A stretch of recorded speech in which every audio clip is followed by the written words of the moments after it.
Je vais vous donner la liste. Je vais nommer, si elle en est d'accord, Gismonde Gauthier-Berdon comme secrétaire de ce conseil communautaire. J'ai reçu les pouvoirs de Marc Léonard à Thierry Prieur et de Rémi Levaux à Myriam Santacana. Le sommaire n'appelle pas de remarques particulières. Nous allons donc passer à la première délibération sur le rapport sur la situation en matière d'égalité entre les femmes et les hommes sur la communauté de communes du Val d'Amboise pour l'année 2020. Quand on dit sur la communauté de communes, c'est au sein de l'établissement public de coopération intercommunale. Voilà, je laisse donc la parole à Thierry Prieur. Merci, Président. Donc, comme il est de tradition dans cette communauté de communes, donc, chaque année, nous faisons donc un rapport sur la situation d'égalité entre les hommes et les femmes, donc pour cette année 2020.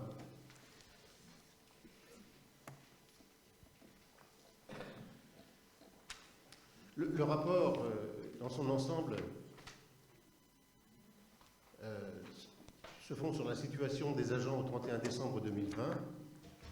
À cette date, la communauté de communes du Val d'Amboise comptait 140 agents, dont 100 femmes et 40 hommes. La moyenne d'âge des agents communautaires est de 38 ans. La doyenne des agents du Val d'Amboise a 60 ans. La cadette, 18 ans. Belle doyenne à 60 ans. La rémunération des agents de la CCVA s'élève en moyenne à 2 093,40 €, net mensuel pour 2010.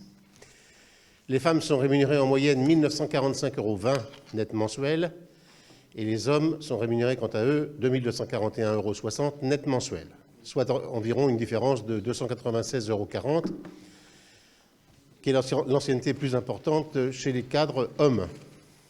Un peu une certaine explication. Sur les 140 agents de la communauté de communes, 91 sont fonctionnaires, 1 est à contrat à durée indéterminée et 48 sont contractuels. Sur les 48 contractuels, 33 sont des femmes et 15 sont des hommes. Au niveau du mouvement du personnel, pour l'année écoulée, 22 agents ont intégré la structure, soit 15 femmes et 7 hommes. 18 agents ont quitté la structure, 9 femmes et 9 hommes. L'impact de la crise sanitaire, ça a été quelque chose pour cette année 2020 d'importance. Le volume horaire des formations a fortement diminué sur cette année 2020 en raison de l'annulation de plusieurs sessions de formation. Seules les formations obligatoires ont pu être maintenues. Pour cette année 2020, les autorisations spéciales d'absence liées à la crise sanitaire s'élèvent quant à elles à 1 582 jours répartis dans la manière suivante. 316 pour les hommes et 1 266 jours pour les femmes. Ces ASA, dits Covid, concernent majoritairement les femmes, car les agents du service petite enfance ont été les plus touchés, puisqu'il s'agit d'un service exclusivement féminin. Cependant, nous avons pu observer, et ça de manière globale pendant cette période, une plus forte sollicitation des collègues du sexe féminin au sein du foyer pour garder les enfants. De plus, certains collègues ne pouvant exercer leur mission à distance ont dû se mettre en ASA, car leur conjoint n'avait pas pu se rendre disponible pour assumer la garde des enfants, alors même que ces derniers étaient en télétravail.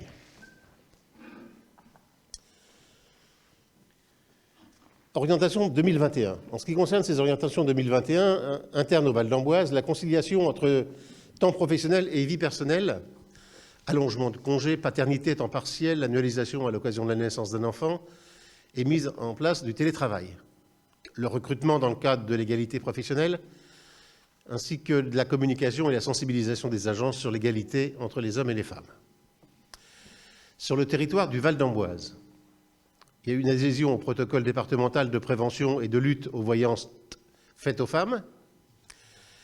On va décliner un programme d'action grand public pour sensibiliser l'égalité hommes-femmes et de lutter contre les violences faites aux femmes, entre autres, pas que. Soutenir les associations œuvrant pour l'égalité femmes-hommes et accompagnement des victimes. Développer et gérer dans le cadre du programme local et de l'habitat de nouveaux hébergements d'urgence et de logements temporaires, afin de mettre à l'abri les victimes de ces dites violences conjugales. Enfin, nous communiquerons sur les numéros nationaux d'urgence et de lutte contre toutes ces violences. Merci, Monsieur Prieur. Cette présentation est en fait un résumé du rapport qui vous a été fourni. Je trouve important d'avoir mentionné les actions sur le territoire du Val d'Amboise, c'est-à-dire cette volonté de mettre en avant cette volonté, je le dis bien, de lutte contre les violences, de l'inégalité.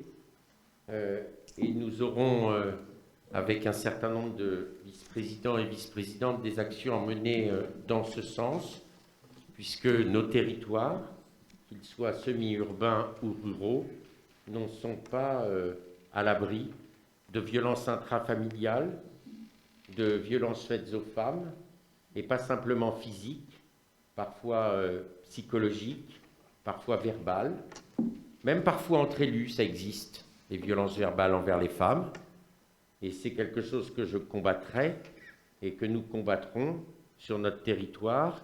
Et pour cela, il faut être au sein de notre institution irréprochable.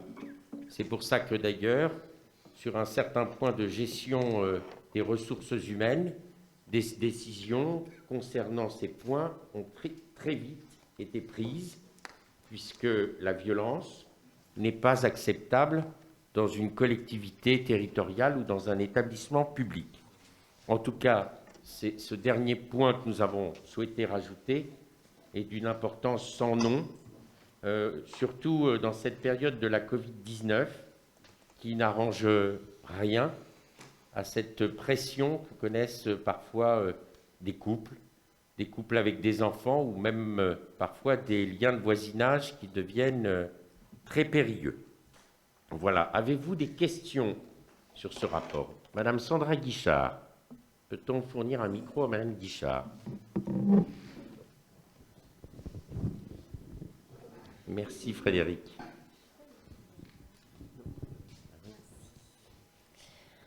Alors, on a fait une petite analyse et donc on voudrait des précisions. Depuis 2015, les femmes ont toujours gagné plus que les hommes à la CCVA. En 2019, les femmes gagnaient en moyenne 57,74 € de plus que les hommes. Et en 2020, les femmes gagnent en moyenne 296,40 € de moins que les hommes, une inversion de tendance de 354,14 €. Entre 2019 et 2020, le salaire moyen des femmes a baissé de 10%, celui des hommes a augmenté de 6,6%. Cette différence brutale ne peut pas s'expliquer par un effet d'ancienneté, qui est par nature un phénomène lent, d'autant plus que la majorité des cadres sont des femmes et qu'il y a 15 arrivées et 9 départs chez les femmes et 7 arrivées et 9 départs chez les hommes. Voilà. Pouvez-vous nous donner des explications? Oui, bien sûr, Madame Guichard. Vous faites une comparaison entre 2015 et 2020. Donc l'analyse que vous avez reçue est celle de 2020. Donc il y a 4 autres années d'analyse que nous pourrions prendre. Effectivement, il y a sur le recrutement, et le recrutement, comme l'indique le terme égalité, n'est pas priorité à un homme ou à une femme.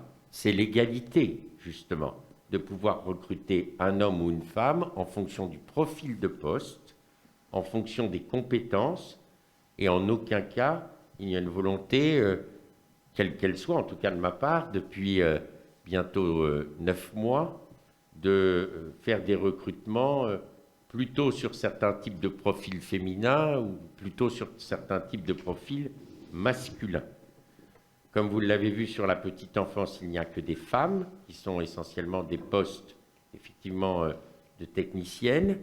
Et s'il y avait un homme qui posait candidature, il serait traité de la même façon. Je vous le dis très clairement. Il y a effectivement un phénomène d'ancienneté, puisque vous savez que les fonctionnaires territoriaux ne sont pas assujettis à une collectivité ou un établissement public à vie, puisqu'ils ont le droit d'évoluer dans leur carrière et de bouger. D'ailleurs, c'est plutôt sain quand des fonctionnaires territoriaux évoluent et puissent changer de territoire, de commune ou d'établissement public. Et le dernier point que je peux vous apporter, c'est que la grille des salaires, en ce qui concerne la communauté de communes, ne se fait pas en fonction du sexe. En aucun cas. D'ailleurs, je tiens à préciser que dans nos recrutements, nous ne parlons jamais de cette sorte. Je crois que nous sommes passés à une autre vision des choses. Nous faisons partie d'une génération, Madame Guichard, où cette notion de différence entre l'homme et la femme n'existe pas sur ces critères-là. Voilà. Nous ferons en sorte qu'elle évolue. Nous la regardons. Nous avons fait plusieurs comités techniques, comités d'hygiène et de sécurité. Je dois très clairement avouer qu'un contact franc s'est mis en place avec nos personnels et que nous avons essayé au maximum dans cette période de la Covid-19 de répondre à tous les besoins. C'est vrai encore essentiellement féminin pour la garde d'enfants, je le reconnais, mais ça n'est pas mon choix, hein, c'est le choix personnel des familles, de pouvoir faire du télétravail ou d'être mis en dernier ressort en autorisation spéciale d'absence.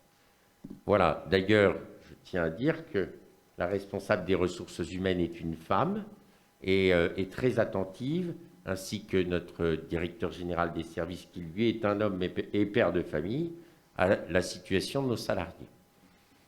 Si nous pouvons faire évoluer les carrières, nous le ferons. C'est aussi des points importants, c'est-à-dire que dans l'entretien annuel, nous souhaitons à savoir si, et c'est tout à fait légitime, si les personnes souhaitent passer des concours, si les personnes ont des projets de carrière, et si nous pouvons, dans notre propre établissement public, les accompagner dans ce sens. Si nous ne le pouvons pas, le discours est franc, et cela ne surprendra personne, mais nous allons voter le budget tout à l'heure, et vous savez comme moi que les dépenses de fonctionnement doivent être maîtrisées, et qu'en aucun cas, nous bloquerions un agent dans sa volonté d'évoluer dans sa carrière. Ça a été le cas à mon arrivée à la présidence de cette communauté de communes, d'un certain nombre d'agents qui nous ont fait savoir qu'ils voulaient évoluer, et en fonction de nos disponibilités, nous avons répondu, ou parfois nous n'avons pas pu répondre, et les agents à qui je peux recommander auprès de collègues sont allés chercher un emploi sur une autre collectivité, ce qui me paraît tout à fait légitime. J'espère avoir répondu. Sur les chiffres, vous êtes sur des moyennes. Il faut faire très attention à ces moyennes. Vous savez, c'est comme les pourcentages. En tout cas, notre volonté, elle a été de traiter tous nos personnels de la même façon, à la fois sur cette fin d'année dernière, où nous avons fait largement évoluer les choses, et nous les ferons encore évoluer en 2021 sur les après-midi ou les journées préalables aux fêtes de fin d'année, ou sur cette reconnaissance de nos personnels. Et nous avons vécu cette année, et je me tourne plus volontiers vers Evelyne Véchambre, un certain nombre de drames. Et nous avons là aussi souhaité accompagner l'ensemble de nos personnels sur un suivi psychologique, une assistance psychologique, en lien avec France Victimes, qui a très bien marché, d'ailleurs, qui a été très bien accompagné. Et d'ailleurs, France Victimes, très prochainement, pourra faire des permanences, revenir faire des permanences sur nos territoires pour l'ensemble de nos concitoyens, ce que je trouve là aussi une belle évolution. Y a-t-il d'autres commentaires?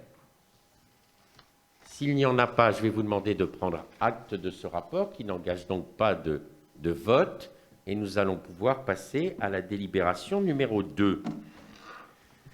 Délibération numéro 2 sur les reprises anticipées des résultats de l'exercice 2020 du budget principal et des budgets annexes des zones d'activité, d'assainissement et d'eau potable. Donc, conformément à l'article L. 2311-5 du Code général des collectivités territoriales, les résultats affectés par l'Assemblée délibérante après constatation des résultats définitifs lors du vote du compte administratif, ce qui n'est pas encore le cas cette année, mais l'année prochaine, comme je vous l'ai dit, le compte administratif sera voté avant le vote du budget primitif. Toutefois, entre la date limite de mandatement fixée au 3e alinéa de l'article L. 1612-11 du Code général des collectivités territoriales et la date limite de vote des taux prévus à l'article 1639A du Code général des impôts, le Conseil communautaire peut, au titre de l'exercice clos et avant adoption de son compte administratif, procéder à la reprise anticipée des résultats. Il est donc proposé au Conseil communautaire de constater et d'approuver les résultats de l'exercice 2020 pour les budgets principal et annexes. Pour le budget principal, l'affectation des résultats pour l'exercice, l'excédent de fonctionnement pour 1 918 655,24 €. Pour l'excédent d'investissement, 1 914 625,98 €. Pour les restes à réaliser en dépenses d'investissement, 560 549,17 €. Pour les restes à réaliser en recettes d'investissement, 574 990. Il n'y a pas d'inscription au 1068.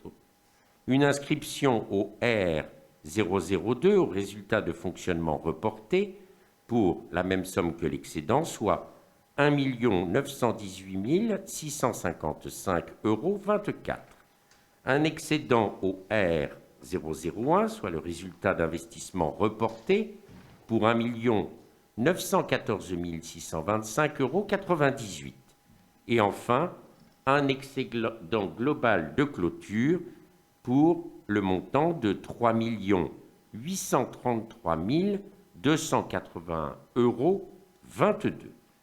Pour le budget annexe des zones d'activité, appelé budget BASA, le déficit de fonctionnement est, lui, de 17 975,95 €. Le déficit d'investissement est de 2 992 151,25 €. Les restes à réaliser sur les recettes d'investissement sont de 2 266 000 €. Les restes à réaliser des recettes de fonctionnement de 305 898 €. Une inscription au D002, soit au déficit de fonctionnement reporté, pour 17 975,95 €. Une inscription au déficit d'investissement reporté pour le même montant des 2 992 151,25 €. Et enfin, un déficit global de clôture de 3 10 127,20 €. Sur le budget annexe d'assainissement, un excédent de fonctionnement pour 736 056,25 €. Un déficit d'investissement pour 162 807,39 €. Un reste à réaliser en dépenses d'investissement pour 581 623,69 €. Un reste à réaliser de recettes d'investissement pour 599 880 €.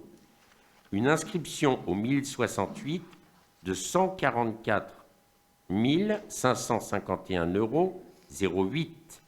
Une inscription au résultat de fonctionnement reporté pour 591 505,71 €. Une inscription au déficit d'investissement reporté pour 162 807,39 €. Et enfin, un excédent global de clôture pour 573 249,40 €. Sur le budget annexe eau potable, un excédent de fonctionnement pour 747 524,19 €. Un excédent d'investissement pour 378 091,18 €. Un reste à réaliser en dépenses d'investissement pour 952 760,34 €.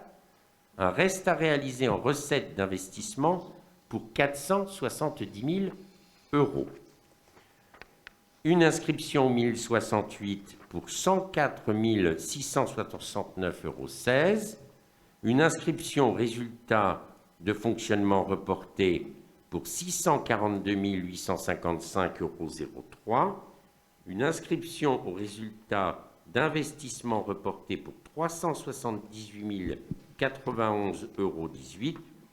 Et enfin, un excédent global de clôture pour 1 125 615,37 euros. Les montants des comptes 002, 001 et 1068 sont reportés dans le budget primitif de 2011. Si le compte administratif fait apparaître une différence avec les montants reportés par anticipation, le Conseil communautaire procédera à leur régularisation dans la plus proche décision budgétaire suivant le vote du compte administratif. Mes chers collègues, y a-t-il des questions? Si Monsieur Ravier.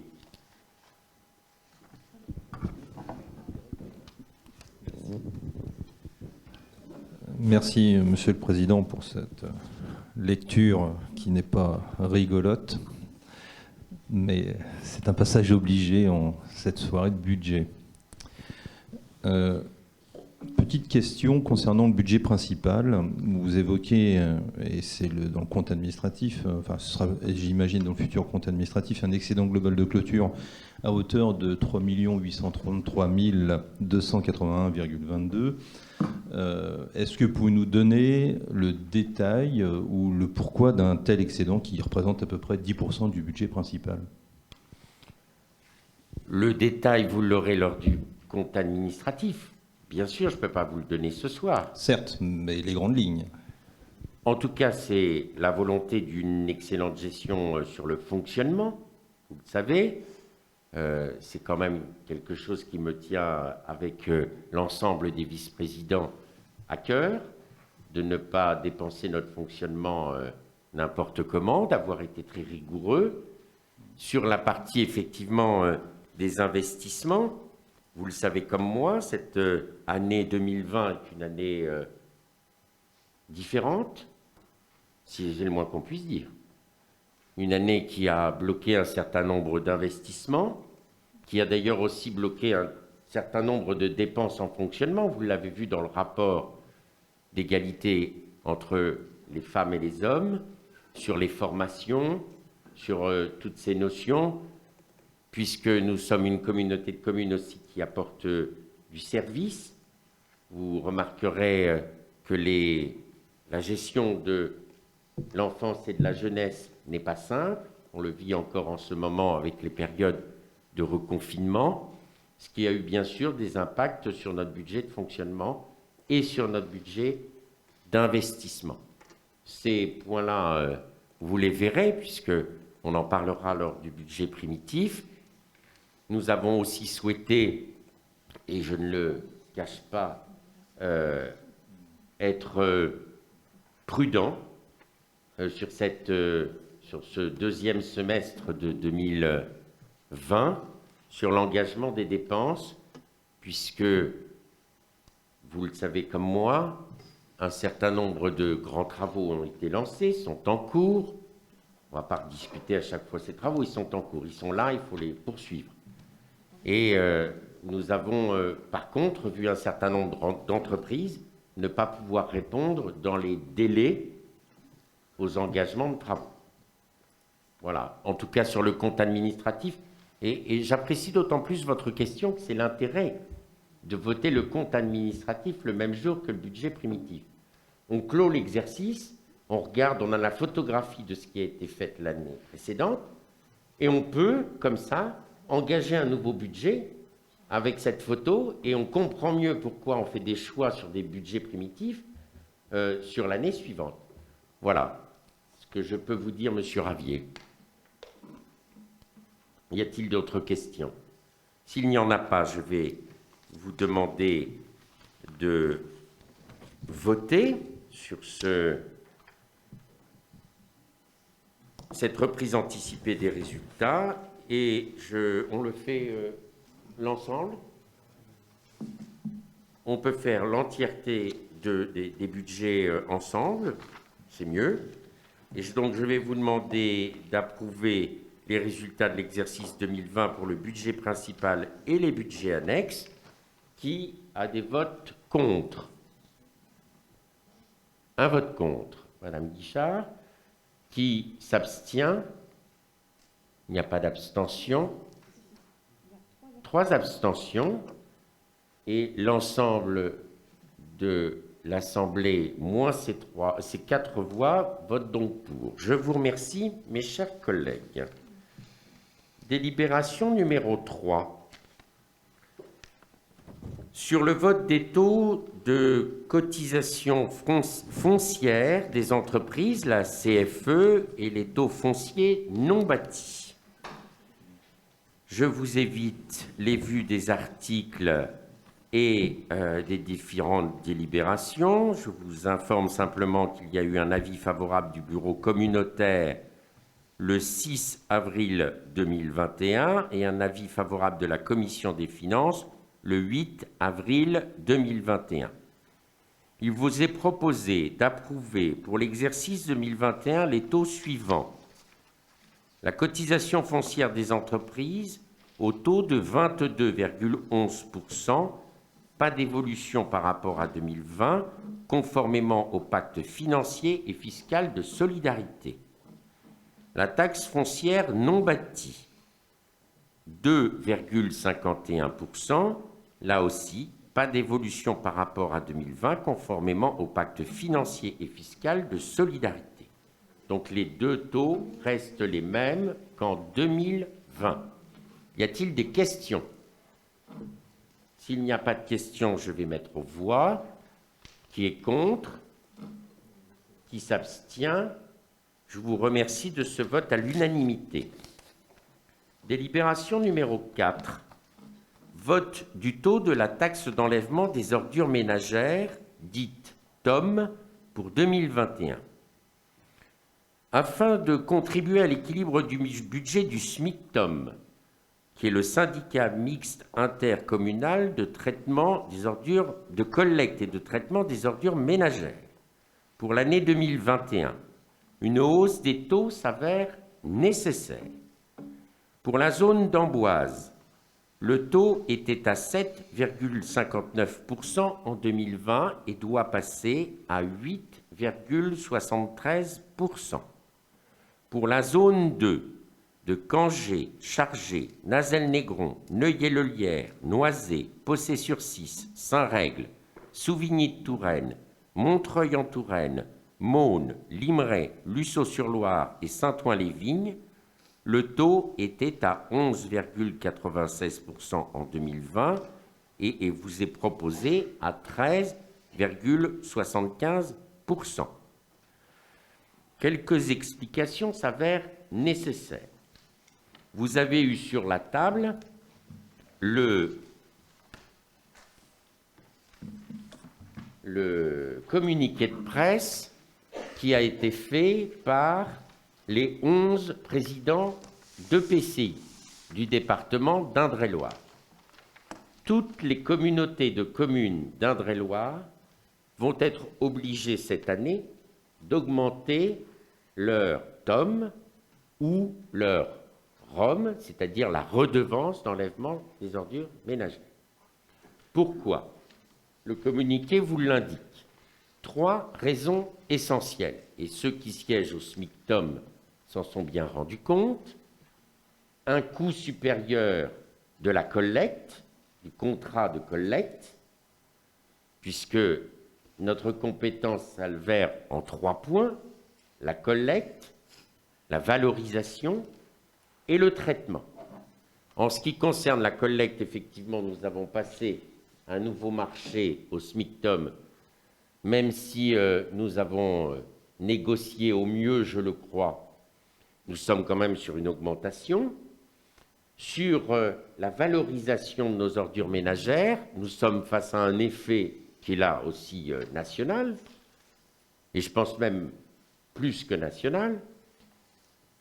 en fait, qui est en fait très simple, c'est que les matières que nous arrivions à vendre au préalable, qui sont essentiellement le papier, le carton, le métal, le bois et le verre, les cours des marchés de rachat de ces matières ont largement chuté.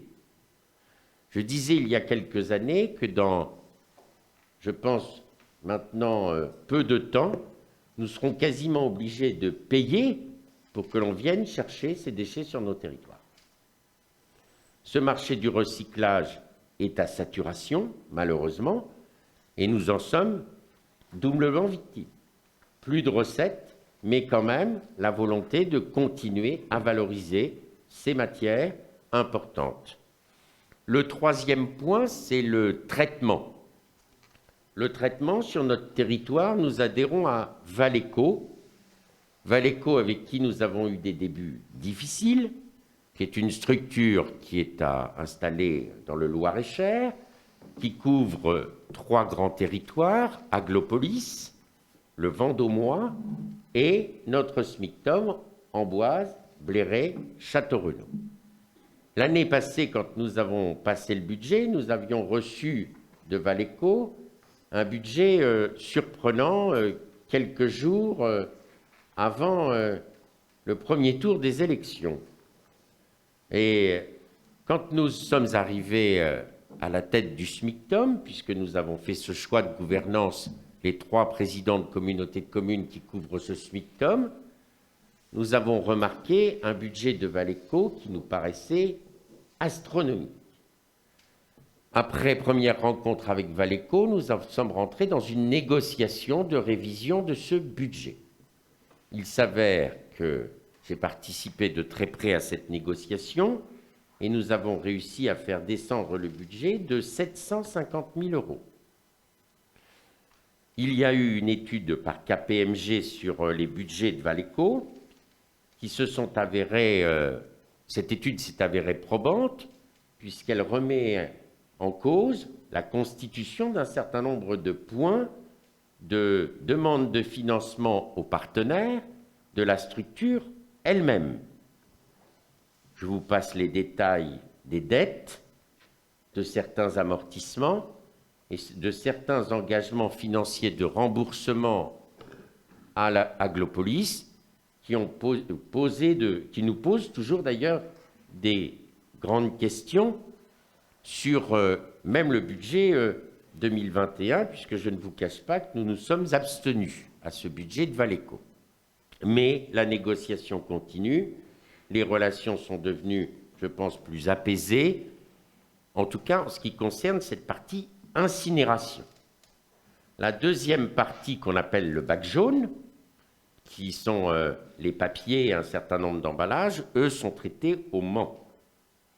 Et là, nous avons un vrai souci, nous allons y travailler, c'est-à-dire que quand un bac jaune n'est pas bien trié, il part au Mans, il coûte 100 €, et si, au moment du triage définitif, la benne comporte des éléments qui ne sont pas considérés comme devant être dans le bac jaune, prends le cas par exemple d'un grille-pain, pourquoi pas, eh bien la benne est retournée et ça n'est plus 100 € la tonne que cela nous coûte, mais 500 € la tonne.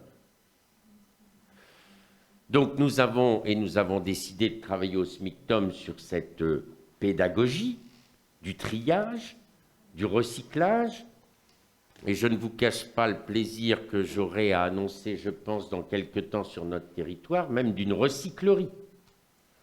Donc nous pouvons travailler sur tous ces points, sur l'ensemble de ce territoire, mais l'augmentation de la TOM est inévitable, puisque je vous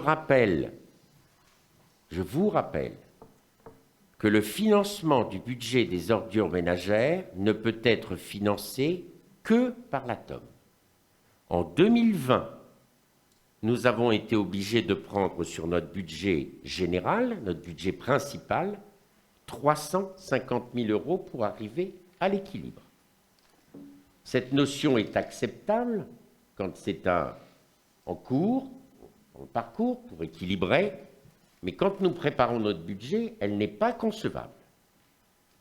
Donc nous sommes obligés d'augmenter de 15% cette taxe d'enlèvement des ordures ménagères, ce qui représente en moyenne, je dis bien en moyenne et par an, je dis bien par an, une somme pour un foyer entre 22 et 35 euros par an. Ça n'est pas par mois ou par semestre, je dis bien par an. C'est toujours trop, mais c'est aussi un choix, je le crois, dans le moment où nous parlons aussi de transition écologique, et c'est pour ça que nous avons fait cette réunion de l'ensemble des présidents de PCI, d'avoir une vision départementale qui nous manque depuis de nombreuses années, d'une unité de valorisation de nos déchets, de tri, premièrement, puis une unité qui pourrait se construire avec la métropole, et nous en avons parlé avec le président de la métropole, sur une unité de valorisation en ce qu'on appelle une unité verte, c'est-à-dire de pouvoir concevoir des capsules avec les déchets en les asséchant, et ces capsules rentrent dans un réseau de chauffage, c'est-à-dire pour constituer de la chaleur, qui peut être un réseau urbain de chaleur ou un réseau, comme c'est fait à Blois pour les entreprises, mais en tout cas d'avoir une deuxième vie pour le déchet qui puisse même aussi constituer des biogaz ou de l'azote. Voilà, ces projets sont en cours, ils ne naîtront pas demain, il faudra entre 8 et 10 ans pour qu'ils voient le jour, mais ça n'est pas de gaieté de cœur qu'on augmente notre tome, mais en tout cas, le constat, je n'ose pas comparer notre communauté de communes avec la métropole, mais la métropole, cette année, va être obligée d'augmenter de 50% sa tome, ce qui est considérable. Voilà. Et puis, il y a un dernier point qu'il ne faut pas négliger, c'est la TGAP, la taxe additionnelle pour les activités polluantes, taxe générale des activités polluantes, merci Philippe, et cette taxe générale des activités polluantes était en moyenne de 12 euros sur notre territoire et dans les 3 ans ou 4 ans passera à 65 euros. Ça n'est pas rien. Et là, j'en ai fait part à la ministre Gouraud et au ministre Fesneau lors de leur dernière visite, et c'est un point que nous abordons et que nous avons encore abordé l'autre jour à Valéco. Cette fameuse TGAP doit revenir dans le giron des intercommunalités ou des syndicats pour financer les infrastructures qui réussiront à traiter le déchet. Et ces infrastructures coûtent des millions, vous le savez, et elles ne peuvent pas être traitées qu'au sein d'un seul syndicat comme le nôtre, mais de façon plus générale sur le plan départemental ou régional. Mais nous, cette TGAP aussi augmente le budget des ordures ménagères. Voilà, si vous avez des questions, je suis tout à fait disposé à y répondre. Madame Guichard. Peut-on passer le micro à Madame Guichard? Merci beaucoup. Donc, on a fait une petite note également. Je vous en prie. La seule solution, c'est la réduction des déchets à la source. Donc, quid d'une ressourcerie? Vous nous dites que vous y pensez, mais alors à quelle date? Et puis, dans quelles conditions? Et pourquoi faire? Avec qui? Comment? Quid également d'une vraie politique qui baserait un cahier des charges très précis dans les appels d'offres publics, en demandant en privilégiant les offres qui prennent en compte le moins d'emballage possible pour tous les consommables. Et puis, pourquoi pas associer à ça une politique envers les habitants, qui irait dans le même sens, parce que la question des emballages peut se gérer aussi au niveau des ménages. Quid d'une taxe au poids, comme dans la CC Blé-Réval de Cher. Et puis, autre proposition, promotion des matériaux biosourcés qui sont beaucoup plus facilement recyclables. Et enfin, les matériaux industriels constituent à l'heure actuelle le plus gros tonnage d'enfouissement, très loin d'être anecdotique. Et les évolutions législatives vont accentuer les dépenses budgétaires lors des prochaines années. Qu'en est-il? Et puis voilà, quelle est la politique générale et où est-ce que ça se passe? Merci. C'est un discours de politique générale que vous me demandez sur les ordures ménagères. Donc je vais essayer d'être bref. Et tous les enjeux ne relèvent pas de l'établissement public qui est notre communauté de communes, mais de la loi, avant tout.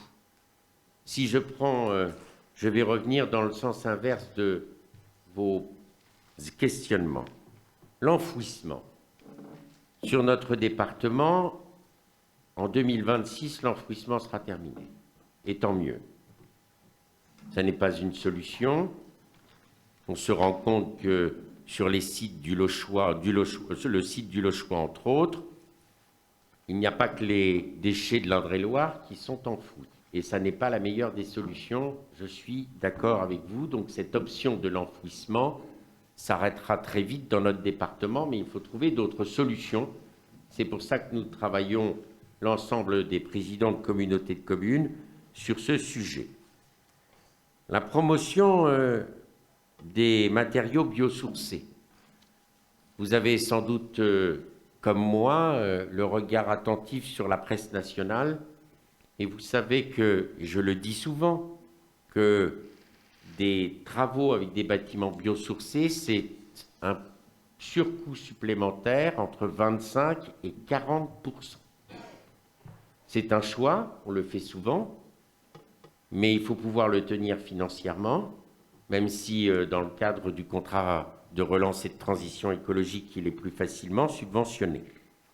Et puis, nous avons un problème évident, c'est que le marché est un marché en flux très tendu et qu'aujourd'hui, pour obtenir ces matériaux, il y a des délais qui deviennent plus que longs puisqu'on dépasse presque les 6 mois. La taxe au poids. Vous avez remarqué que nous étions à TOM, la taxe sur l'enlèvement des ordures ménagères. La situation de Bléré, Val-de-Cher, Chenonceau, autour de Chenonceau, c'est la ROM, la redevance. C'est cette différence. C'est-à-dire qu'en fait, chaque poubelle est pesée et le contribuable, l'habitant, va payer en fonction du poids. Plusieurs communautés de communes avaient pris cette méthode et reviennent en arrière, puisque assez inégale, assez inéquitable. En fait, je crois que cela peut se faire plus facilement et peut être plus facilement concevable dans le milieu très rural, puisqu'on peut traiter son déchet, faire diminuer son bac gris plus facilement quand on habite dans une maison avec un jardin où on peut avoir effectivement, on peut faire du compostage, mais quand on habite en appartement ou en centre-ville, c'est plus complexe. La table de salon avec les lombrics, ça n'existe pas encore. Il y a des lombriculteurs qui existent pour mettre sur les balcons, mais nous ne sommes pas encore là. Nous avons dans l'appel d'offres du SMICTOM voulu inscrire qu'il y ait des territoires qui soient des territoires tests, et Amboise le sera, sur des composteurs collectifs. La loi nous imposera dans très peu de temps, et le schéma régional du traitement des ordures ménagères, qui est intégré à ce fameux SRADET, dont on parlera plusieurs fois, nous donne des engagements non tenables. Non tenables, et s'ils étaient tenables, ce n'est pas 15% ce soir d'augmentation de la TOM. Ce serait 45% d'augmentation de la TOM ce soir qu'on serait obligé de faire. Donc il faut quand même être prudent entre cette notion du traitement, du déchet et je dirais, le budget des foyers de nos habitants. On peut avoir des envies politiques fortes, il faut aussi parfois les contraindre en fonction des revenus de nos habitants. Sur un cahier des charges publiques, d'inscrire dans les cahiers des charges publiques, des appels d'offres, une notion de moins d'emballage. Notion que vous souhaitez qu'on mette aussi en application pour l'habitant. Je vais vous donner ma position qui est très claire. L'habitant est le pire des coupables, mais c'est la première des victimes. Quand vous achetez quelque chose, vous l'achetez et vous achetez l'emballage avec. Et l'emballage, vous l'avez sur les bras. Et l'emballage, on va vous le faire repayer à nouveau quand vous le mettez dans la poubelle. Je pense qu'il y a un vrai travail, et je l'ai dit ici même pendant des années, de compétences régionales par exemple, de travailler sur cette diminution du déchet à la source. Je n'ai rien contre les supermarchés, il en faut. Hein. Tout le monde ne peut pas avoir un jardin, tout le monde ne peut pas... Il en faut, des supermarchés, oui. Quand vous rentrez du supermarché et que vous avez désemballé vos produits, vous avez effectivement de l'emballage que vous avez payé et qui remplit votre poubelle. Ça n'est pas la faute du consommateur, ça n'est pas la faute du supermarché. C'est aussi une grande industrie qui traite de l'emballage, souvent excessif. Prenez le cas du paquet de gâteaux. Maintenant, le gâteau, il est en plus dans un étui supplémentaire. Avant, quand j'étais plus jeune, on avait voilà, des emballages assez simples. Maintenant, on a l'emballage, le suremballage, l'étui, puis l'autre étui. Et effectivement, vous avez quasiment autant de poids d'emballage que de produits consommables. C'est un vrai sujet.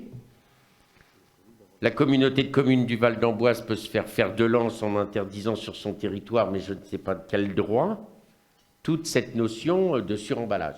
Je suis d'accord avec vous. La source, il ne faut pas trop punir le consommateur, puisque je vous dis, on le traite souvent comme un coupable, mais c'est plus souvent une victime. Plus souvent une victime. Donc cette notion-là, il faut pouvoir la traiter plutôt dans la valorisation et dans le traitement final du déchet. Je ne vous cache pas, je crois qu'avec un certain nombre de collègues ici, nous avons passé des après-midi entières à travailler sur ce dossier, sur ces dossiers. Il y aura un plan d'action. La recyclerie n'apportera pas tout, elle ne pourra pas tout recycler, vous imaginez bien. Et encore une fois, il faut pouvoir porter la charge de cette recyclerie. Donc on va commencer petit à petit, mais la question du déchet, comme la question de l'eau, sera dans les années qui viennent, et nous vous ferons un certain nombre de propositions sur l'eau aussi, puisqu'on a des avancées plutôt prometteuses sur notre territoire dans certains projets du traitement de l'eau. Nous devons travailler sur cette notion-là, et c'est vrai, il faudra se remettre autour de la table dans le cadre du SMICTOM. Nous avons eu une réunion hier soir où je pense qu'il y a eu un peu de recadrage sur certains points pour justement que tout notre territoire puisse être dynamique sur cette question. On pourrait parler du traitement des déchets verts, on en parlera et Philippe Degnaud a quelques idées sur ce sujet que je trouve très intéressant. Il est d'ailleurs inscrit dans le budget de cette année pour une première étape. Nous pourrions parler du traitement des monstres, et c'est peut-être là le premier travail de la recyclerie. J'ai vu sur les réseaux sociaux cette semaine que dans certains quartiers d'Amboise, les déménagements se terminaient sur le trottoir, avec un canapé, avec des meubles, avec... Bien voilà l'utilité d'une recyclerie. Et je rassure les internautes que la ville d'Amboise fait son travail de nettoyage, mais qu'encore une fois, c'est la collectivité, donc le contribuable, qui est doublement victime, puisque quand on abandonne sur une déchetterie en dépôt sauvage, la collectivité paye auprès de la déchetterie le poids qu'elle amène en déchets. Ça n'est pas gratuit pour la collectivité, donc ça se retrouve, bien sûr, dans nos budgets, et ce sont parfois, pour des petites communes, On en a souvent parlé avec Hervé Langlais sur Lussot, qui connaît quelques belles déchetteries sauvages, et ça lui coûte une certaine somme sur son budget. Sachant que c'est dû à la proximité de Saint-Martin-le-Beau. On peut passer peut-être un micro, et c'est important ce que va dire Didier. Alors, Hervé. ouais, maire de Lussot, donc je suis limitrophe à Saint-Martin-le-Beau qui a des poubelles incitatives. Et pour nous, Lussot-sur-Loire, c'est un vrai problème parce que toutes les semaines, on a des dépôts sauvages sur la limite entre nous et Saint-Martin-le-Beau. Et on fait les poubelles de Saint-Martin-le-Beau. Il y a des gens qui viennent vider leurs poubelles pour ne pas payer. Voilà. C'est aussi pour ça qu'on a une discussion avec le Blairois. C'est-à-dire que, regardez, même quand on est à la Tome, Madame Guichard, si vous voulez, on va se donner rendez-vous sur quelques endroits d'Amboise et vous serez surprise comme moi, ça me révolte. Où vous avez dans les poubelles publiques les gens qui viennent déposer leurs ordures ménagères. Et après, on me dit, les poubelles d'Amboise sont toujours pleines. Mais elles ne sont pas pleines parce que les touristes ou le badaud viendraient y déposer dans certains quartiers sa canette de bière. En bas de chez moi, à côté du Netto, il n'y a que des canettes de bière dans les poubelles. Et encore, c'est bien, elles sont déposées dans les poubelles. Je trouve ça plutôt pas mal. Mais vous avez des gens qui amènent leur sac tous les matins d'ordures ménagères. Alors, sincèrement, ils payent leurs taxes comme les autres. Mais quand même, il faut être un tout petit peu prudent sur cette gestion des ordures ménagères qui, on ne va pas se le cacher, est aussi une manne financière de structures importantes, de grands groupes et de marchés. L'ordure ménagère est un marché, voilà, auquel nous sommes parfois confrontés nous-mêmes dans nos prises de décision. Et nous ne pouvons pas encore, même si j'entends votre volonté, travailler en circuit clos sur un territoire, sur le traitement des ordures ménagères. Y a-t-il d'autres questions ? Madame Mousset. Moi, c'est juste un petit complément d'information. Même si effectivement, donc, nous sommes opposés à la redevance, nous avons négocié au niveau du marché du SMICTOM, au niveau des poubelles de la ville d'Amboise, enfin de la communauté de communes, pardon. Au fur et à mesure des remplacements, vous allez voir des poubelles qui vont apparaître avec des puces. C'est pas pour la mise en place de la redevance, mais c'est pour des soucis de statistiques. Effectivement, nous voulons... vous savez que nous traitons dans un marché la collecte. Alors on appelle ça le C, comme collecte. Et sur notre territoire, on a des endroits en C3, le cœur de ville d'Amboise, en C2, une partie plutôt urbaine, du C1, c'est-à-dire une collecte par semaine, sur la majeure partie, voire la totalité, et nous avons souhaité, dans l'appel d'offres pour notre territoire, la maintenir, cette collecte minimum une fois par semaine. Sur le SMICTOM, certains territoires vont passer en C05, c'est-à-dire les poubelles seront ramassées une fois tous les 15 jours. Nous sommes prudents sur cette notion-là, puisque sur des territoires ruraux, quand vous habitez un hameau et que le camion poubelle passe au bout du chemin qui peut faire 600 mètres, je ne vous cache pas qu'une personne de plus de 75 ans, pour aller pousser son bac au bout du chemin qui fait 600 mètres, ça peut être parfois problématique. On a aussi une volonté d'avoir un système de containers enfouis, de containers enterrés. Là aussi, il faut être un peu prudent, ça coûte très très cher, et on se rend compte dans certains quartiers que ça devient des déchetteries à ciel ouvert. Et que s'il n'y a pas une société de nettoyage qui passe ou nos propres services régulièrement, vous vous retrouvez avec facilement des petites bêtes ou des plus grosses qui viennent gambader dans ces périmètres-là. Donc quand on est en milieu urbain ou en milieu rural, l'arrivée des grosses mouches ou des rats, ça n'est pas la meilleure des choses qu'on puisse souhaiter, puisque je vous rappelle qu'on a quand même aussi, en tant qu'élu, une responsabilité sur la salubrité publique. Voilà. Y a-t-il d'autres questions? S'il n'y en a pas, je vais donc mettre aux voix. Je vais vous demander d'approuver pour l'exercice 2021 les taux suivants pour la zone 1 de 8,73% et pour la zone 2 de 13,75%. Y a-t-il des votes contre? Un vote contre. Y a-t-il des abstentions? 4 abstentions. Le reste de l'Assemblée vote pour. Je vous remercie.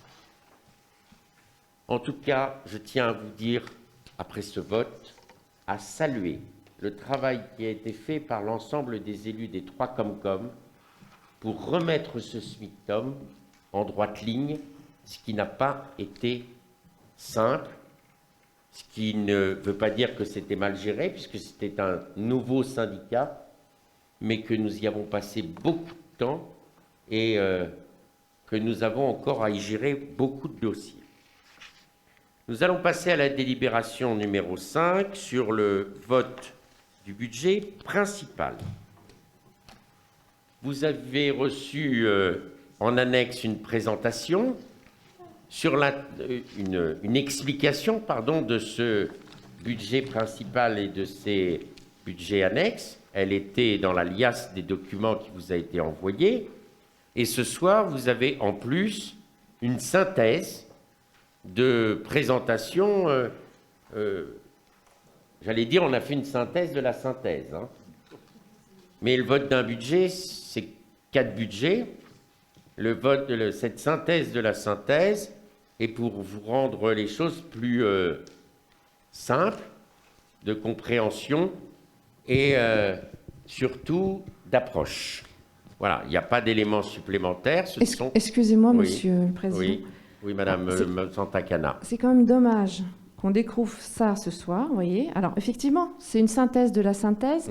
Et dans cette synthèse, il y a des éléments qui n'existaient pas dans ce que nous avions en pièces jointes dans nos mails. C'est-à-dire, qu'est-ce qui n'existait pas? Des affectations sur les budgets, sur des détails, sur l'affectation de budget de fonctionnement, sur marché des espaces verts. Enfin, c'était pas noté, ça.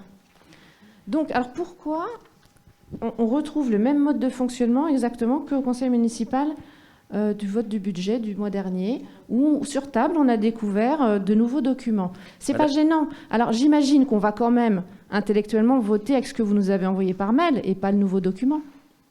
Madame Santacana, vous avez un document à votre disposition que j'ai eu pendant 6 ans, seul et unique document que j'ai eu pendant 6 ans, ainsi que mes collègues du conseil communautaire. Ça, à chaque fois, vous nous le ressortez, je sais. Oui, mais Madame Santacana, avant de donner des leçons aux autres, quand vous avez été dans une majorité, vous n'avez jamais mis en place les choses. Alors ne demandez pas aux autres, alors que nous faisons plus, de toujours faire plus. Mais ça, c'est absolument faux. Non, c'est pas faux. Si, c'est Et faux. je peux vous dire qu'un certain nombre de collègues qui sont ici peuvent en témoigner. Oui, mais j'étais conseillère Nous communautaire. avions comme monsieur seul Boutin. et unique document, ce document doit faire 500 pages. Et je peux vous dire Non, il y avait un qu'avec, document simplifié qui était remis par Chantal Alexandre. Madame Santacana, c'est moi qui donne la parole. Donc le micro, vous l'utiliserez quand vous aurez demandé la parole. Vous n'allez pas faire comme à Amboise, sinon je ferai un rappel au règlement. C'est les règles qui ont été votées par l'ensemble de ce conseil communautaire. Il y a un règlement intérieur. La parole vous est donnée par le président. Je vous remercie de le respecter. Donc, vous avez effectivement eu un condensé qui est la première fois dans la vie de cette communauté de communes, et vous avez ici une synthèse de ce condensé qui reprend tous les chiffres, puisqu'il n'y a pas de modification budgétaire, et nous allons voter ce soir qu'un seul document, ce document. Nous ne votons pas des condensés de documents, nous votons un budget qui est à votre disposition et qui est ici. Alors, tout le travail qui est fait est un travail supplémentaire. Je vous dis pendant des années, et c'est pour ça d'ailleurs je surprends même les services de la ville et de la communauté de communes, puisque moi, j'ai appris à travailler là-dessus et je continue à travailler là-dessus. Le seul document qui est voté, c'est celui-là, et rien d'autre. Donc nous pouvons passer à la présentation, si vous le voulez bien. Monsieur Prieur, je vous laisse la parole. Merci, Monsieur le maire. Monsieur le Président, pardon. C'est le même. Un coup de peau. Je ne l'ai pas fait exprès. J'aurais pu pourtant.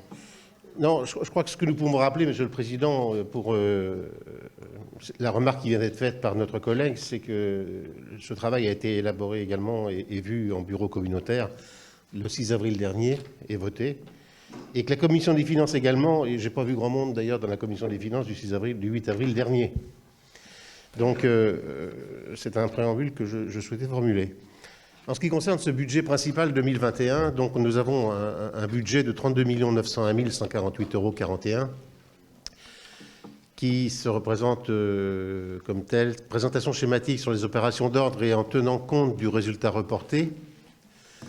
Donc des dépenses réelles de fonctionnement de 15 951 636 € et des dépenses réelles d'investissement de 14 282 193,17 €. 18 187 955,24 € en fonctionnement.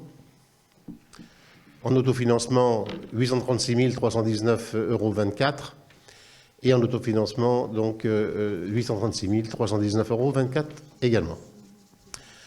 14 713 193,17 € en investissement, avec un capital de dette de 206 940 €.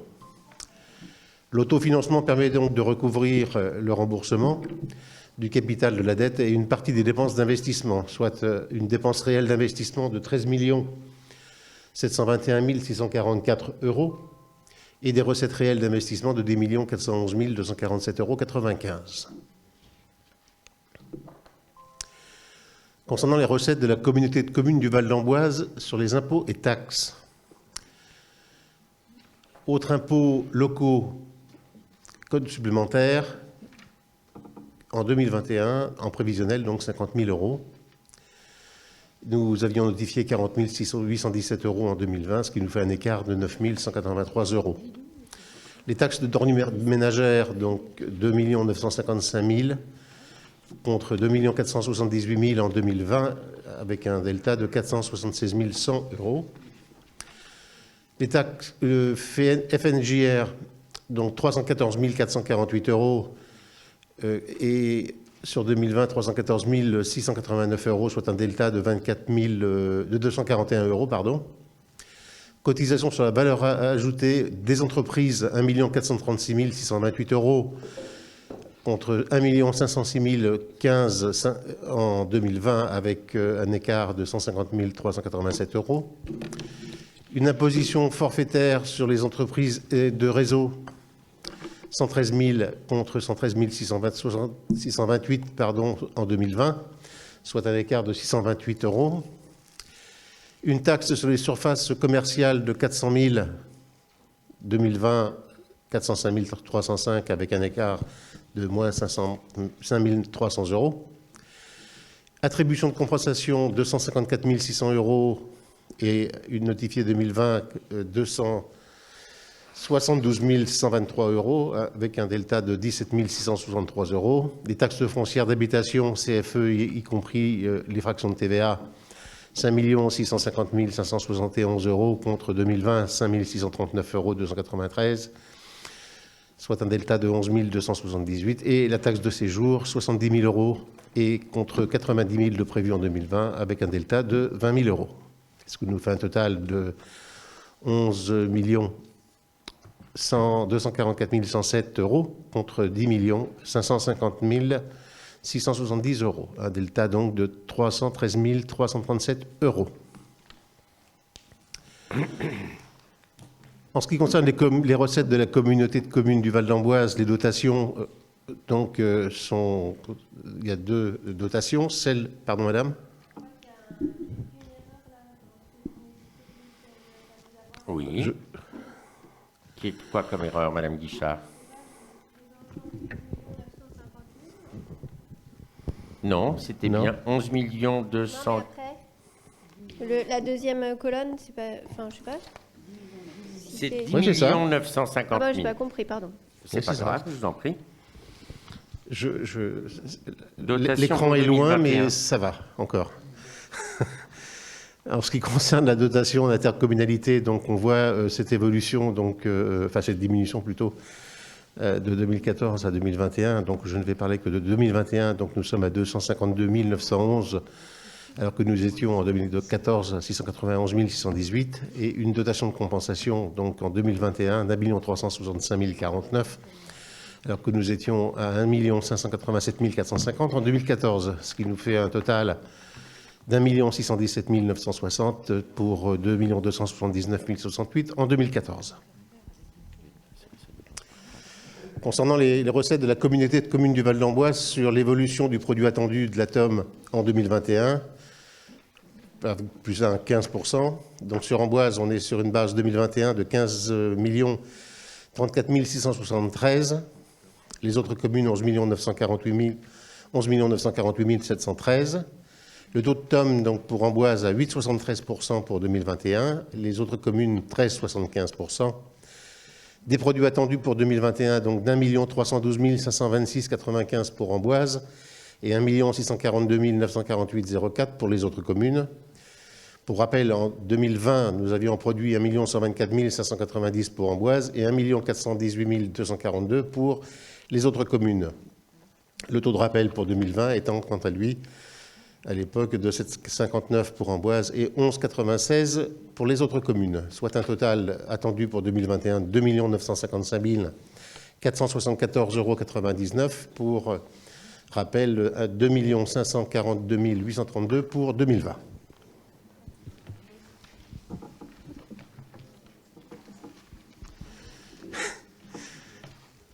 En ce qui concerne les recettes de fonctionnement, nous avons donc des recettes de 18 187 955,24.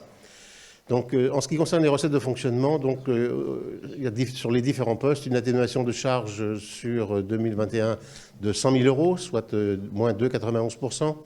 Produits de services du domaine 1 219 684, pardon, soit plus 6,96%, des impôts et taxes de 11 244 107 €, soit plus 4,15%, des dotations et participations pour un montant de 3 199 909 €, plus de 75%, de 76 même.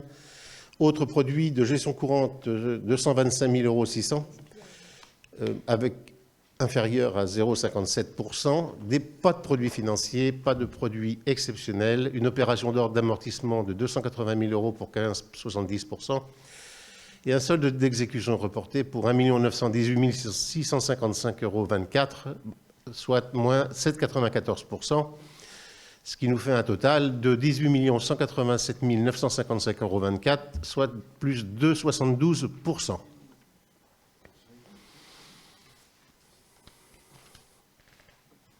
Passez à la page suivante, s'il vous plaît. On y est. Ah, on y est. Oui, bah oui, c'est vrai. Donc 18 millions de frais de fonctionnement, 187 955,24. Les charges à caractère général, 2 398 574 €, soit plus 10,02%. Les charges de personnel, 4 652 556 €, plus 2,56%. Atténuation de produits, 4 302 609 €, soit plus 0,24%. Autres charges de gestion courante, 4 333 497 €, soit plus 8,25%. Charges financières, 100 000 900, donc 5,22%. Charges exceptionnelles, 82 500 €, soit plus 29,86%. Dotations, amortissements et provisions, 81 000 €. Dépenses imprévues, il n'y en a pas, donc nous sommes à moins 100 000 €. Et moins 100%, pardon. Et opérations d'ordre amortissement, 1 400 000 €, soit moins 17,16%. Et des versements à la section d'investissement pour un montant de 836 319,24 €, soit plus 7,87%. Ce qui nous fait un total de 18 187 955,24 €, soit une augmentation de 2,72%. Oula. Sur la répartition des dépenses de fonctionnement par fonction, nous avons repris le même tableau et le même schéma que dans le rapport de présentation du budget primitif. nous vous avons fait un petit focus, puisque lors du rapport d'orientation budgétaire, vous avez eu essentiellement un focus sur les investissements. Lors du vote du budget, nous avons souhaité refaire un focus sur ces dépenses dites de fonctionnement. Il est rappelé, entre autres, la définition de ce que sont les charges à caractère général que nous vous avons réparties en fonction des différentes compétences. En ce qui concerne la culture, nous sommes à 435 000 €, avec une reconduction du même montant que l'an dernier des dépenses de fonctionnement, dont, pour votre indication, 297 669 € de subventionnement aux 4 écoles de musique associatives, 60 000 € de reversement de subventions de la région dans le cadre du pacte, 42 000 € pour des actions communautaires, dont le Festival d'humour et les prestations de la ville d'Amboise, et enfin 35 000 € de subventionnement des associations culturelles, comme les Courants et compagnie, les Amis du Brass Band ou Rock in Chargé. Sur le sport, 105 400 €, là aussi avec une reconduction du même montant que l'an dernier, dont 62 400 € pour le fonctionnement de la piscine Georges Valeret, 30 000 € pour le fonctionnement du stade Marc Lièvremont, qui est le stade de rugby, 13 000 € de subventions partenaires associatifs sur les 2 infrastructures qui sont l'ACA Natation et l'ACA Plongée, ainsi que l'Oval de Loire. Une reconduction du même montant de recettes de fonctionnement réalisées en 2020 à 65 000 €.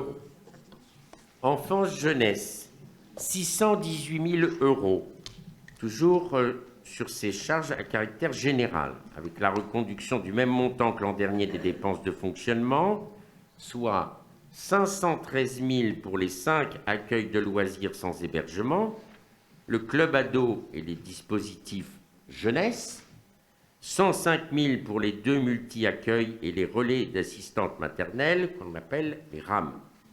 Je rappelle que dans ces charges à caractère général ne sont pas imputées les charges de personnel. L'année prochaine, nous vous ferons la répartition par compétence aussi des charges de personnel. Là encore, il faut refaire l'étude complète, mettre en place les ratios, et ça va être un exercice assez studieux de cette fin d'année. Sur la cohésion sociale, là aussi la reconduction du même montant pour 14 602 €, dépenses de fonctionnement plus 400 € de remboursement des frais kilométriques de la psychologue et 12 000 € de subvention à unicité. Vous savez, c'est dans le cadre des services civiques. Les bâtiments pour 565 500 €, là aussi reconduction du même montant que l'an dernier à périmètre égal, dont 116 000 en énergie, EDF et gaz, électricité et gaz, mais pas de 56 500 € en travaux d'extension, 43 000 en eau et assainissement, 41 650 en contrat d'entretien de maintenance et 27 600 € de location de photocopieurs et consommables.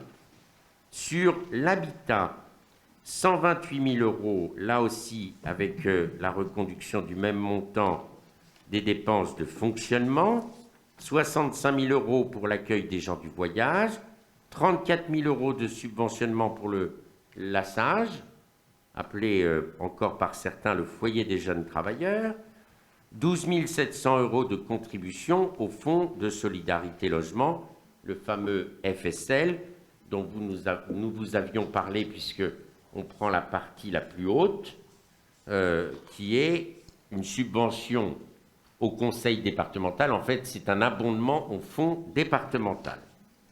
Sur la voirie, 204 600 €, une diminution de 3,50% des dépenses de fonctionnement, je dis bien, hein, ce n'est pas d'investissement, de fonctionnement, dont 116 000 € de marché espace vert, 22 000 € de viabilité hivernale. Vous savez de quoi il s'agit? La viabilité hivernale, c'est essentiellement le sablage et le salage.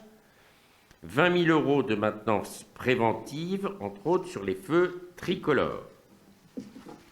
Sur l'action économique, reconduction là aussi du même montant des dépenses de fonctionnement. Pour ces charges à caractère général, elles sont à hauteur de 183 400 €, 110 000 € d'aide aux entreprises, 73 400 € de subventions à la mission locale.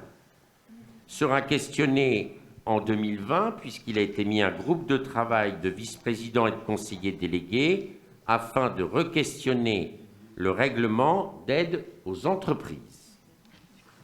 Sur, entre autres, dans le cadre de la Covid-19 et sur le moment de la relance, de la réouverture.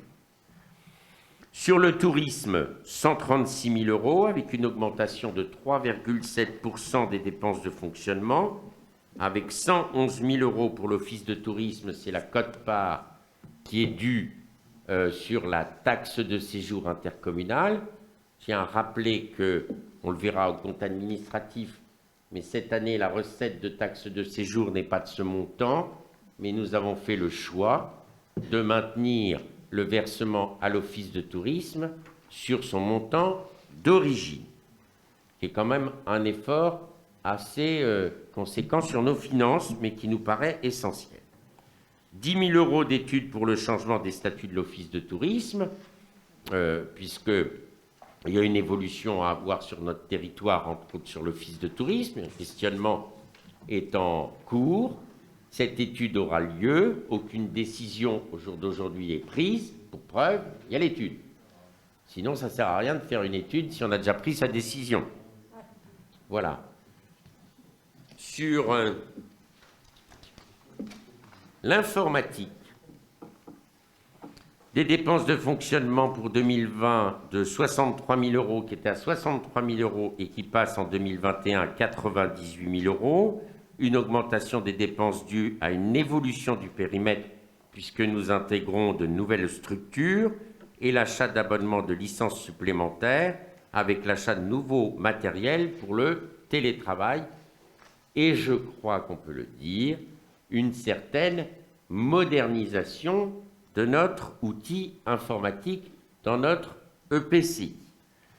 Développement durable, nous sommes à 75 000 €, nous passons de 25 240 à 75 000, soit une augmentation de 50 000 €, enfin 49 600, dont 25 000 € pour un conseiller en énergie partagée avec la LEC 37, 30 000 € pour la création d'un budget citoyen, 12 000 € d'animation de défis citoyens et 8 000 € d'études de repérage des friches par la SAFER, proposition qui nous paraît intéressante sur notre territoire. Sera questionné en 2021 le partenariat avec l'ALEC 37, puisque nous avons pris 17 000 € en 3 ans sur nos cotisations. Mais je crois que la LEC est elle-même dans une mutation. Sur la fameuse compétence GEMAPI, nous étions à 42 000 et nous passons à 95 200 €, soit 35 000 € de visite technique de contrôle demandée par l'ADREAL sur la digue de la Masse, et 54 000 € de participation annuelle au syndicat de la CIS, de la Masse et de la Brenne. Seront questionnés en 2021 le travail technique à réaliser pour l'instauration de la taxe GEMAPI, puisque je vous rappelle qu'en 2024, la communauté de communes aura la responsabilité, en plus, des digues de la Loire. Voilà, les digues domaniales. Merci Philippe.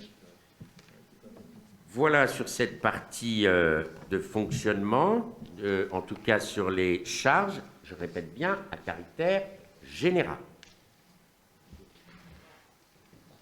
Sur les recettes d'investissement, je relaisse la parole à Thierry Prieur.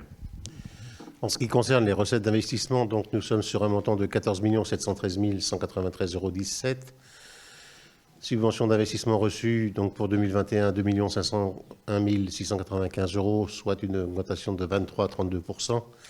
Des emprunts et dettes pour un montant de 6 833 562,95 €, soit une augmentation de 188,21%.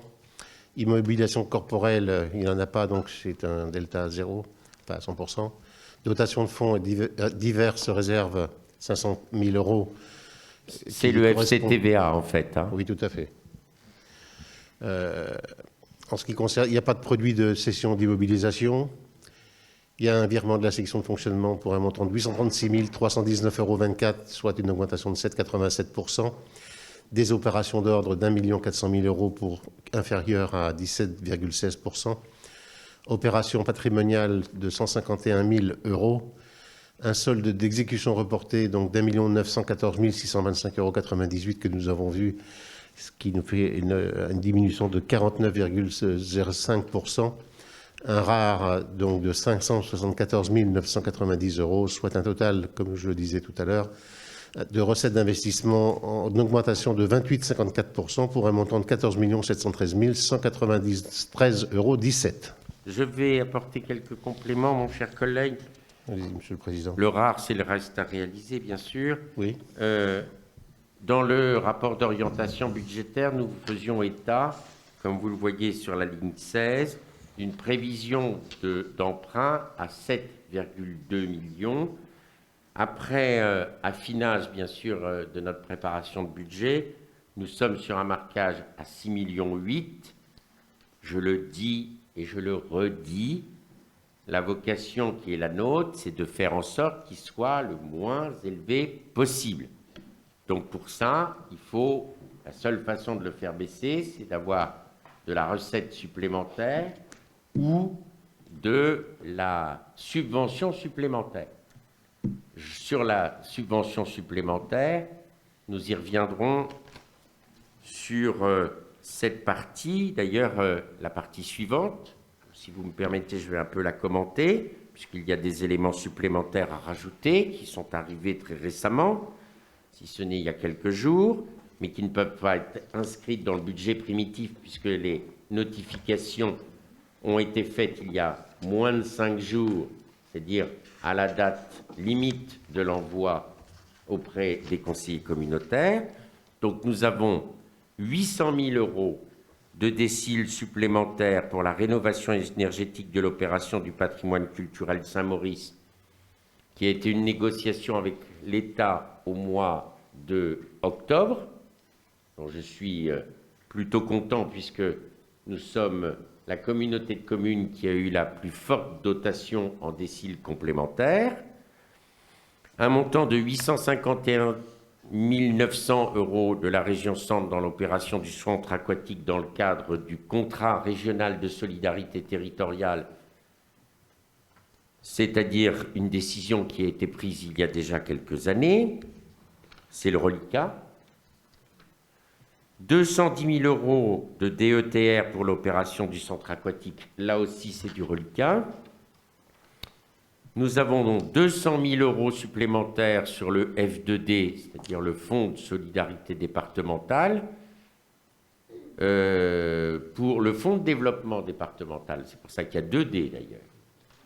Pour l'opération du patrimoine culturel Saint-Maurice, qui se décomposera en 2 étapes, 120 000 € pour l'année 2021 et 80 000 € déjà annoncés pour l'année 2022. Et j'ai le plaisir de vous annoncer une aide supplémentaire de 73 990 € pour l'aménagement de la boulangerie de Saint-Ouen-les-Vignes. Voilà. Vous êtes content de votre président, monsieur le maire de Saint-Ouen. Je rappelle que la boulangerie de Saint-Ouen-les-Vignes fait partie du patrimoine communautaire. Et ce n'est pas pour faire plaisir au maire de Saint-Ouen, c'est parce que c'est de notre responsabilité communautaire, ce bâtiment. Mais ça me fait plaisir de lui faire plaisir. Thierry, je laisse la parole sur les dépenses d'investissement. Bien, donc les dépenses d'investissement s'élèvent quant à elles à 14 713 193,17 €, soit en augmentation de 28,54% par rapport à 2020, répartie comme suit. Donc une immobilisation incorporelle donc pour un montant de 526 192 €, soit une augmentation de 42,34%. Des subventions d'équipement versées pour un montant de 495 257 €, avec une diminution de 6,33%, une immobilisation corporelle d'1 197 741 €, avec une augmentation de 42,75%, des immobilisations en cours pour 11 295 594 €, soit une augmentation de 38,40%, pas de dotation de fonds divers, un emprunt et dette assimilée pour un montant de 206 940 €, on va dire que nous sommes à ISO puisque nous sommes à 0,08%, une opération d'ordre sur les amortissements pour un montant de 280 000 €, soit une augmentation de 15,70%, des opérations patrimoniales pour un montant de 151 000 €, des dépenses imprévues, donc il n'y en a pas, et un reste à réaliser pour un montant de 560 549,17 €, soit inférieur à 46,52%. Donc, sur la répartition des dépenses d'investissement, sur la partie suivante, la présentation de la slide suivante, on n'a pas fait des dépenses? Si. Si. L'essentiel du programme d'investissement en 2021 est constitué des APCP, à savoir les CP, c'est-à-dire les engagements budgétaires prévisionnels, à savoir les CP pour 2021 sont la construction du centre aquatique pour 7 017 874 €, l'aménagement du pôle culturel pour 2 271 500 €, pour le patrimoine communautaire de Saint-Maurice, 1 725 130 €, et l'extension, j'aime pas trop le terme d'extension en fait, je pense que c'est plutôt réhabilitation ou rénovation du multi-accueil Boutchou pour cette année 2021 à 50 000 €, ce qui ne sera pas le budget total des travaux sur Boutchou. Pour votre rappel personnel, et je trouvais ça plutôt intéressant, puisque la décision, pour bien comprendre ce que sont les APCP, parce que souvent on l'oublie, mais vous les votez. Et vous ne les votez pas comme un tableau, comme ça, un tableau. C'est un engagement budgétaire. Les APCP sont un engagement budgétaire. C'est-à-dire que nous anticipons sur des grands travaux leur étalement sur un nombre d'années. Le 19 décembre 2019, la répartition était comme vous la voyez. C'est-à-dire, on ne va pas reprendre 18-19 parce que c'était des crédits engagés, enfin déjà payés. Sur 2020, il y avait une prévision de 7 765 000 € pour le budget 2020. Pour 2021, 5 530 742 €, et pour 2022, il n'y en avait pas. Soit un total d'engagement sur ces APCP, sur les grands chantiers dont nous venons de parler, piscine, centre culturel, patrimoine communautaire, de 14 176 678. Le 17 décembre dernier, vous avez voté à l'unanimité une répartition comme telle. En 2020, 2 95 169 €, soit 5 669 800 € de travaux non réalisés, non consommés, donc reportables, sur 2021, pour 11 352 000 €, soit un total de plus de 5 821 258 € sur l'année qui s'engage. Et nous avons fait le choix d'étaler ces APCP en mettant 600 000 euros sur 2022. Les APCP, c'est le paiement, je dirais, en temps réel de l'évolution des travaux. Donc, effectivement, la situation financière du compte administratif de 2020, elle est bonne, parce que les travaux n'ont pas pu se faire. Mais si les travaux s'étaient faits au rythme de l'engagement des APCP, comme vous l'aviez voté, ça aurait été 7 765 000 euros. Donc, effectivement, il y a du retard dû à la Covid, dû à ces chantiers. Mais que nous devons assumer, ce sont des engagements budgétaires que vous avez votés.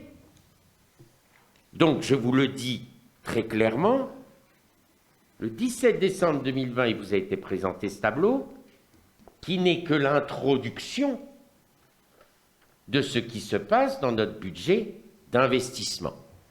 Donc, il n'y a pas de réelle surprise ce soir à vous présenter ce budget contraint, et je vous le dis très sincèrement, responsable. Comment pourrions-nous financer 11 352 000 euros d'engagement de gros travaux sans faire un emprunt de 6,8 millions? Moi, je veux bien. Alors, s'il y a des fabricants de billets, de pièces d'or, des puits de pétrole ou je ne sais quelle autre ressource miracle qui ferait que l'on pourrait payer les entreprises, eh bien, celui qui a la clé, je le remercie pour la collectivité de nous l'annoncer tout de suite. Et je le ferai membre d'honneur de notre territoire et j'oserais même lui ériger une statue sur la place du château d'Amboise. Voilà, en tout cas, mes chers collègues, je tenais à rappeler cette chose qui a été votée à l'unanimité, qui était en fait une anticipation du budget, puisque je rappelle que le vote des APCP se fait en fin d'année pour engager justement la répartition des grands travaux. Je tiens à la disposition de ceux qui le veulent un petit manuel sur l'explication, puisque c'est quand même quelque chose d'un peu complexe, les APCP, pour expliquer comment cela fonctionne. Mais c'est une possibilité qui est donnée à la collectivité ou l'établissement public de pouvoir, j'allais dire, étaler, lisser sur un certain nombre d'années des engagements budgétaires de très haut niveau. Je pense qu'il était important de clarifier ce point, puisque ces fameux APCP ne sont pas votés au moment du budget, ils sont votés en amont. Donc, il faut le rappeler, c'est important, c'est le premier engagement que l'on prend sur le budget de l'année suivante. Mes chers collègues, nous allons procéder donc par vote, bien sûr, de budget. Avez-vous des remarques, des questions à formuler sur ce budget principal? Madame Guichard. Non, mais Madame Guichard, vous avez levé la main la première et c'est moi qui donne la parole, donc je vous donne la parole. Oui, alors, donc là, on dit maintenant ce qu'on a à dire par rapport à tout ça. Au budget principal, après on aura les budgets annexes zone d'activité, budget annexe assainissement et budget annexe eau. Oui, alors je vais essayer de trier. Mais... On vous aidera dans les réponses. Bon, non, je vais passer la parole, je vais me remachiner. Je vous en prie, prenez votre temps. Monsieur Ravier. Merci, Monsieur le Président, Oui, de me monsieur donner la Châtelier. parole, comme gentiment proposé tout à l'heure. Nous notons sur le budget principal, notamment sur les dépenses de fonctionnement, quelques postes en augmentation qui nous ont posé question, même si vous avez commencé partiellement à y répondre durant la présentation que nous avons découvert tout à l'heure.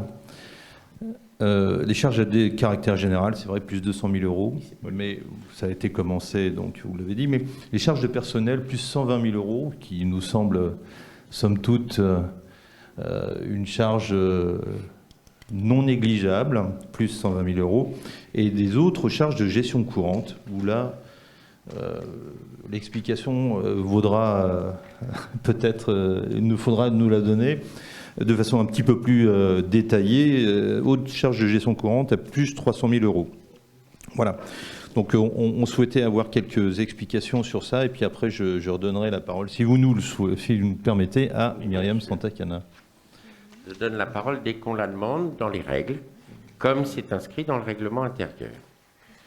Sur le budget principal, Monsieur Ravier, il y a peu de temps, nous avons fait le rapport d'orientation budgétaire où nous vous expliquions déjà, c'est bien le propre d'un rapport d'orientation budgétaire.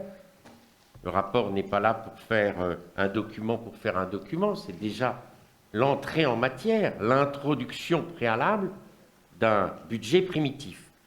Ce rapport d'orientation budgétaire expliquait déjà l'augmentation des 120 000 euros, effectivement.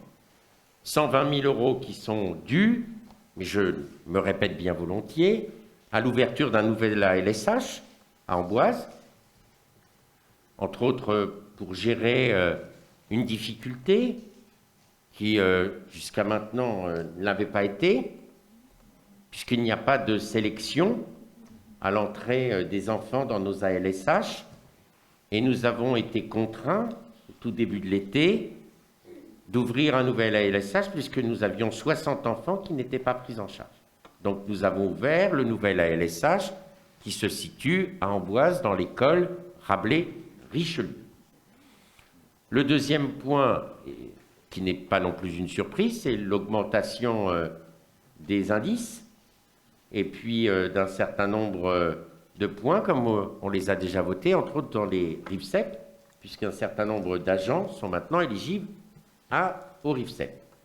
Voilà, 120 000 euros sur une somme aussi importante ne paraît pas si surprenante dans une communauté de communes qui doit se réorganiser, dans une communauté de communes qui prend effectivement, qui doit prendre aussi en compétences, puisque, vous le savez comme moi, quand je dis qu'il doit prendre en compétence, c'est face à nos obligations.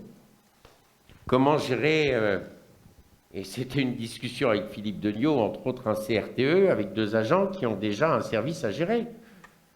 Alors, effectivement, il y a quelques recrutements à faire, il y a de la réorganisation à faire, et ça se fera d'ailleurs dans le rang cette année 2021, sur, entre autres, le schéma de mutualisation et le pacte de gouvernance, comme cela vous a été annoncé dans le rapport d'orientation budgétaire.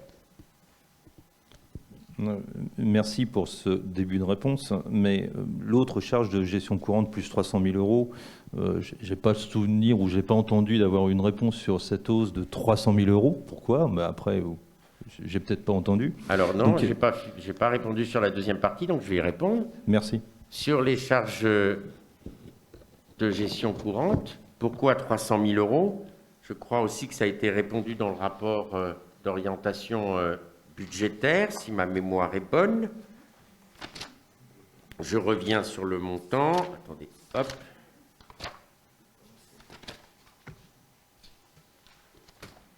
Sur les charges budget principales. Peut-être votre vice-président aux finances peut nous répondre. Alors, sur les autres charges de gestion courante, Monsieur Ravier, c'est pas vous qui présidez l'Assemblée? Bon, très bien. Merci beaucoup. Sur les autres charges de gestion courante, les 8,75%, bien c'est une évolution qui me paraît là aussi assez logique sur cette année 2021. Vous savez qu'est-ce qu'elles représentent, les charges de gestion courante, Monsieur Ravier? Je demande l'augmentation de... Pourquoi le 8,25 et le détail, c'est tout? Ben, le 8,25%, vous avez lu dans le budget? 300 000, quelque chose qui doit être limpide, c'est 300 000, c'est tout. Ben, Je demande. Mais vous avez raison. Je vais vous dire, je n'ai pas la réponse totale sur 4 millions, une augmentation de 8,25 sur les charges à caractère général. Je n'ai plus tout en tête, pour tout vous dire. Ça n'est pas pour moi quelque chose de si important. Mais je peux vous répondre tout de suite Je vais regarder, puisque je lis le budget. C'est les contributions et les dotations. Et effectivement, sur le fonctionnement. Autre charge de gestion courante.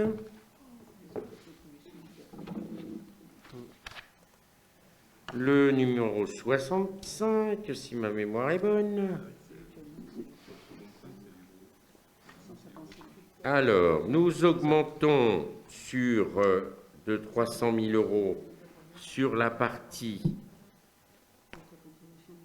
autres contributions obligatoires, effectivement, sur les frais aussi, les indemnités, puisque nous avons fait le choix, mais c'est 5 000 euros, nous avons fait le choix en ce début de mandat que les indemnités soient réparties en fonction des vice-présidents et des conseillers délégués. Il y a une petite augmentation sur les cotisations de retraite, effectivement, qui est due aussi à l'augmentation des indemnités. Les cotisations de sécurité sociale sur la part patronale prend aussi 10 000 euros. Sur la formation, nous sommes à l'équilibre. Sur les pertes de créances irrécouvrables, nous avons une petite augmentation de 1 000 euros. Sur les contributions aux organismes et regroupements, aux autres contributions, nous avons effectivement une augmentation d'à peu près 15 000 euros. Sur les autres contributions obligatoires, mais tout ça, vous l'avez dans le budget que vous votez, hein. Je n'invente rien. Hein. Non, mais vous l'avez à votre lecture. Hein. C'est-à-dire que ce que vous avez à votre lecture, non, mais je le dis aussi pour nos auditeurs, il n'y a pas que la présentation sommaire qui est donnée. Il y a le document global avec tout ce que je donne. Hein. Pardon ? C'est ça, oui. C'est ce qu'il y avait par le passé. C'est ça, ce qu'on a toujours eu. Autre contribution obligatoire, effectivement, sur une augmentation d'à peu près... Je n'ai pas mes lunettes. Je reprends mes lunettes parce que c'est quand même écrit très petit. Sur un montant d'à peu près, effectivement, 300 000 euros. C'est les autres contributions obligatoires, comme elle l'indique. C'est ce que c'est que les contributions obligatoires. Sur les organismes publics, c'est les reversements. Donc, sur le département, c'est les 12 700 euros. Il y a une petite augmentation, c'est le fameux fonds de solidarité.